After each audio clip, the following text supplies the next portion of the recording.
ये बच्चे थे जो अपने भविष्य के लिए प्रोटेस्ट कर रहे थे, अपने फ्यूचर के लिए प्रोटेस्ट कर रहे थे। उनको कोई मज़ा नहीं आ रहा था, लाठियाँ खाई है, खून बहाकर भी सरकार का मन नहीं भरा है और वो बच्चों को ऐसे ही परेशान करती रही तो हम फिर से सड़क पर उतरेंगे और जल्दी उतरेंगे।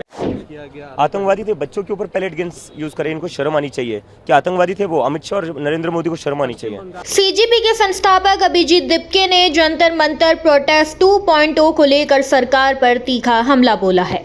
उन्होंने कहा कि प्रदर्शन करने वाले छात्र किसी राजनीतिक एजेंडे के लिए नहीं बल्कि अपने भविष्य को बचाने के लिए सड़कों पर उतरे थे। उनके मुताबिक छात्रों पर लाठी चार्ज किया गया, खून बहा, फिर भी सरकार का रवैया नहीं बदला।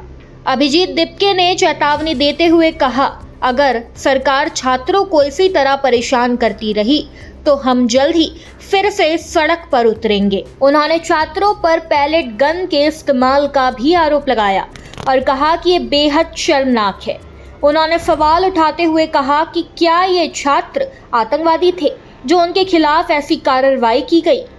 दिपके ने कहा कि छात्रों ने कोई देश विरोधी नारे नहीं लगाए और ना ही वे किसी राजनीतिक रैली का हिस्सा थे। वे केवल निष्पक्ष परीक्षा व्यवस्था और अपने भविष्य की सुरक्षा की मांग कर रहे थे। उन्होंने केंद्र सरकार पर भी निशाना साधते हुए कहा कि छात्रों के साथ अपराधियों जैसा व्यवहार नहीं होना चाहिए। साथ ही उन्होंने मांग की कि प्रदर्शन में शामिल छात्रों के खिलाफ कोई आपराधिक कार्रवाई ना की जाए।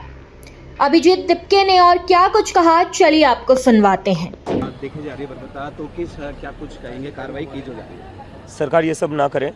ये बच्चे थे जो अपने भविष्य के लिए प्रोटेस्ट कर रहे थे, अपने फ्यूचर के लिए प्रोटेस्ट कर रहे थे। उनको कोई मज़ा नहीं आ रहा था, लाठियाँ खाई है 20 जुलाई को। अगर सरकार का उससे भी मन नहीं भरा है, अगर इतना सारा खून बहाकर भी सरकार का मन नहीं भरा है और वो बच्चों को ऐसे ही परेशान करती रही तो हम फिर से सड़क पर उतरेंगे और जल्दी उतरेंगे। पैलेट गन का भी यूज किया गया। आतंकवादी थे, बच्चों के ऊपर पैलेट गन्स यूज करें, इनको शर्म आनी चाहिए कि आतंकवादी थे वो। अमित शाह और नरेंद्र मोदी को शर्म आनी चाहिए। बंगाल ने कहा है कि नीट जो प्रोटेस्टर्स है उनके खिलाफ कोई कार्रवाई नहीं होगी और जिनका आपराधिक कार्रवाई ना करे तो बेटर है। ये सारे स्टूडेंट्स जो थे इस देश के भविष्य के लिए लड़ रहे थे, अपने भविष्य के लिए प्रोटेस्ट कर रहे थे।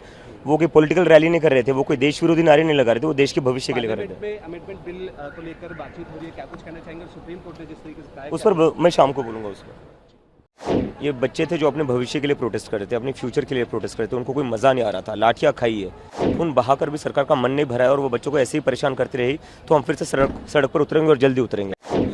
आतंकवादी थे, बच्चों के ऊपर पैलेट गन्स यूज करें, इनको शर्म आनी चाहिए कि आतंकवादी थे वो। अमित शाह और नरेंद्र मोदी को शर्म आनी चाहिए।